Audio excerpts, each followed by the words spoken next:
is Marlow Noren. I started with St. Louis Park Fire Department on March 1st, 1967. I joined the fire department because I had gotten out of the service where I was a medic in the U.S. Navy, and I thought I could use my first aid skills to help on first aids in the city. And I stayed until March 1st, 1996 when I retired as fire captain.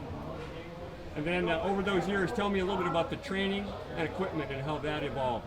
Well, when I first started on the department, as far as the equipment was concerned, we had 2 sling packs and that's all we had. We either had to use Chemox respirators and that stuff, or we went in without anything on at all. And we used to come out looking black of sucking in the soot and that kind of stuff there. And then as time went on, we ended up getting our new backpacks, and we ended up getting enough to carry 2 on each engine from Station 1 and Station 2. The equipment changed. When I first got on the department, we had a 1938 and a 1937 American LaFrance engines, and we had a Mack engine, and they were all open cab, so in the wintertime, of course, it was awful cold. I used to ride in the back and pull the tarp over the hose over our heads so we'd stay warm. And then as time went on, of course, we ended up getting the first enclosed cab from Laverne, Minnesota. And from then on, all the engines now are all fully enclosed, so you don't have to ride outside anymore. So by the time you get there, you're not frozen. By the time you get there, you're not frozen. You're frozen on the way back from being wet. So. But. Well, tell me about some of the crews then that you worked on, how big they were, and. We usually had 2 stations, of course, Station 1, Station 2. We had 2 engines at each, 1 engine at each station, of course, and usually at Station 1 we had a full crew, which was 3 people. Driver, captain, and a firefighter. Station 2, we usually had a fire captain and a firefighter driver.